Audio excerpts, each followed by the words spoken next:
May bird doon. Oh, nagmalikot dagon. Oh. Teka, pinukuhanan ko yung bird. Likot eh. May bird na white. Ang ganda oh. Oh, ganda. Good morning. Good morning, good morning. Birdie, birdie. White, birdie, birdie. Diyan, ha? Charmy. Charm. Oh. May bird doon eh. See the girl. See the girl. See the girl. See the girl. See the girl. Hello. Hi. Kissing, kissing. Oh, malikot. I said, malikot. Hello everyone. Yan, pupunta kami ng Albor. Bibisita konti. Doon maghatid ng mga dog food at mainom ng mga aso. At tingnan natin kung saan tayo makarating. Today is April 24 yata? 24 na? Oh my God! Ang bilis ng araw. Oo nga, 24 nga. Bilis, no? Grabe, no? And today is Friday, April 24. Ayun, nakita ko sa isang cellphone. Hi guys! Pasyal na naman ulit tayo. Minsan lang makalabas. Hindi sana ako lalabas, kaya lang hindi pwede. Yung anak ko sa age niyang yan, hindi pwede. Kaya ako na lang, at least may ID ako at asawa ko. Kawawa naman yung mga alaga namin. Walang makain guys. Ganda ang araw, ang init ngayon ah. Kanina makulimlim, ngayon biglang uminit. My God naman. Hindi ko na kuna ng video guys doon sa may Inglewood. Merong checkpoint. Maraming pulis doon nakabantay. Sabi namin, paano yan pag di kami pinapasok sa Tagbilaran mamayang uuwi kami, di saan kami matutulog? Doon sa bahay naming nasulog. Sabi naman ito, bakit tayo hindi pa papasukin? Diyan tayo nakatira. Eh anong malay ko kung anong patakaran dyan. Diyos ka. Pakunti talaga ang mga sasakyan. Mingaw. Mingaw, Jud. Bakla yun, walang lumalabas, no? Walang tao sa labas.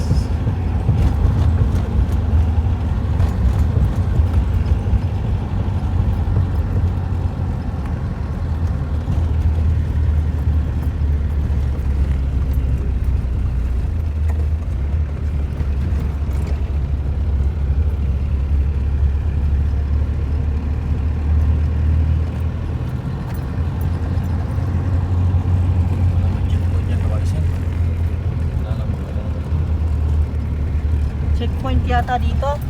Saan dyan?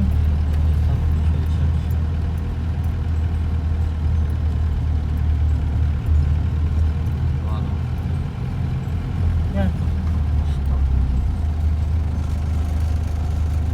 May dadaan kasi sa traffic. One way. Kasi nasira ang kalsada. One way. Bawal na pumunta sa dagat. Sarado ang dagat ng Santa Fe. Bawal ang pagligo. Bawal.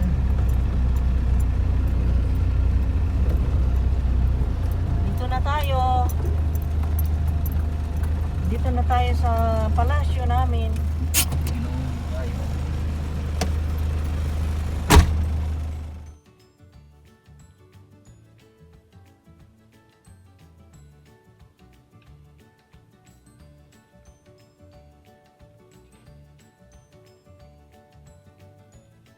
Ulitin ko po sa pag-video, ito po yung property namin na nasunog. Ito po ay for sale. I-for sale na namin kung sinong may gusto dyan.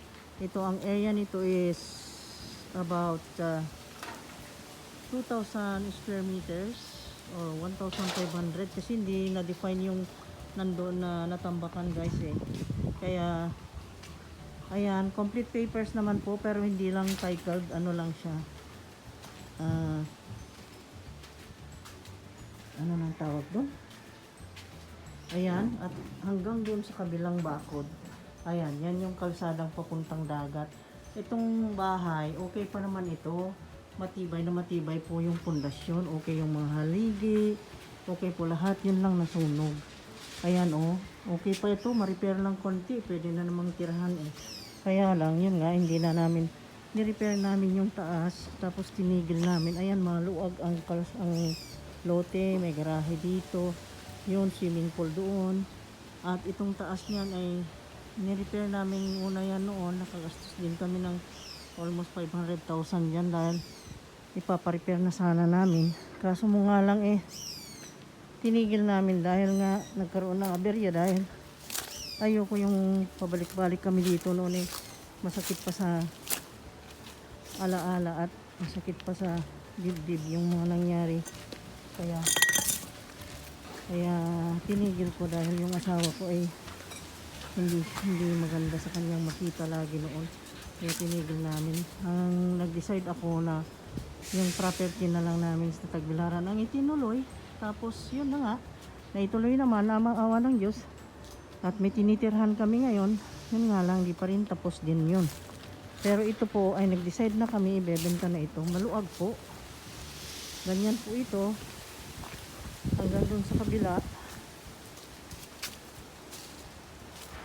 Ito po yung swimming pool na kung saan diyan kami noon nagsuswimming at maluag po ito 5 by 10 5 meters by 10 ang luag niya. Iyang likod na yan ay dagat na yan, kita nyo, dagat na yan dyan. Ito, sakop pa rin dito, yung likod na yan, sakop pa rin yan dito. Ayan. Ayan. Tapos, meron pa rin, may likod pa ito dito. Maluag na maluag.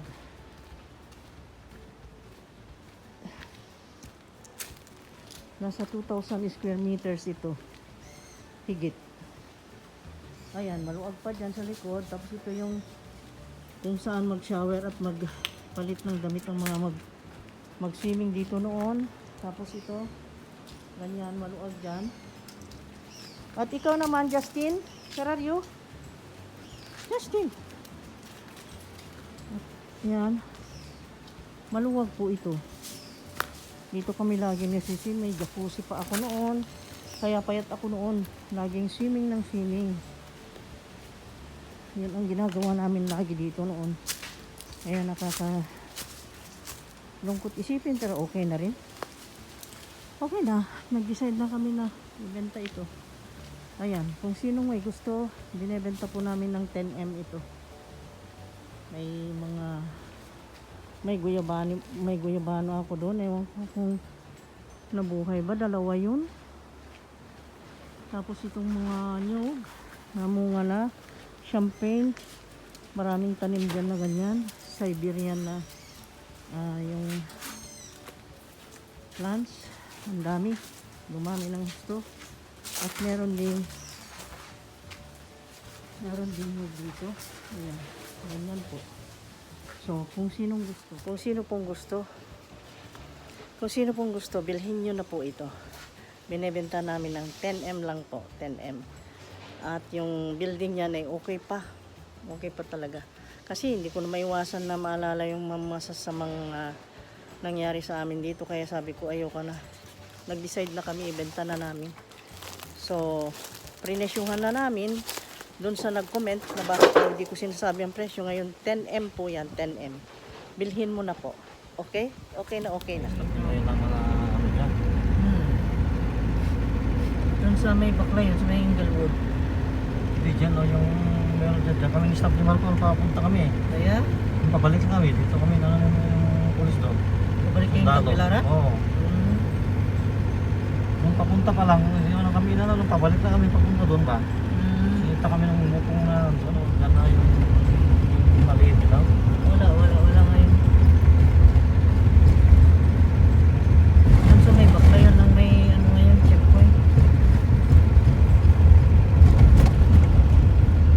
Dito pala, checkpoint.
Kasya ba siya? Kasya. May gulay. Kasya kaya.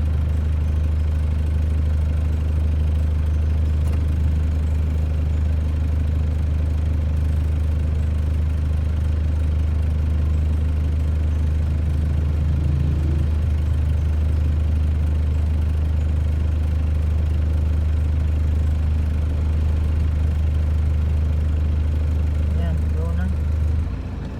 Go.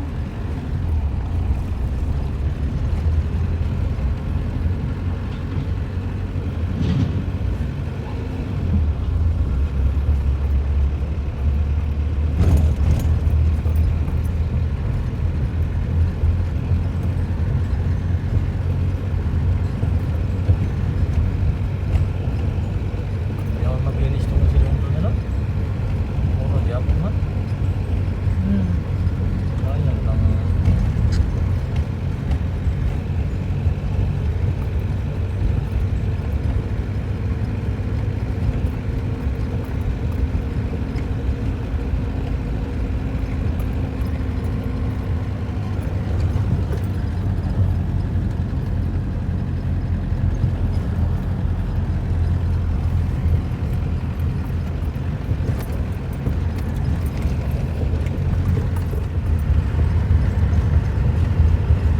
Malapit na tayo sa boundary. Doon sa boundary ng Tagbilaran and Baclayon, dito sa may malapit sa yung boundary ng VP Inting and Baclayon, dito sa may Englewood, ay may checkpoint. Siguro naman hindi exempted kami dahil nakatira kami dyan, pero tignan natin ang mga reaksyon ng mga gwardiya. Pero sorry po, hindi namin sinasadya. Akala ko kasi hindi ngayon yung schedule. Alam niyo naman ako, hindi ako masyadong pagtingin sa mga dates. Lagi ko nakakalimutan ng dates. Akala ko nga hindi ngayon yung schedule ng ng paglagay ng checkpoint yan. Kaso mo nga lang, mataon. Tingnan natin, siguro naman makonsider nila. Exemption naman dyan. Kung nakatira ka dyan, and then siguro kung nandyan yung trabaho mo, mga establishments ngayon na open, kung nagtatrabaho ka doon katulad ng hospitals, mga supermarket, groceries, ganun, exempted yan dyan sa entry ng Tagbilaran. Pero tingnan natin. Ito na yung checkpoint. Hindi ba? Ay, hindi ba? Akala ko checkpoint. Bumaba kasi mga sundalo akala ko checkpoint.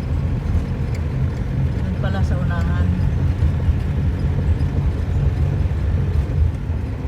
Dito sa may dyan. Yan ang checkpoint. Yan, ang checkpoint na tayo. Yan kasi lumabas 24 ngayon Yan. Baka mo yung Hello po. Good morning po. Thank you po. Checkpoint.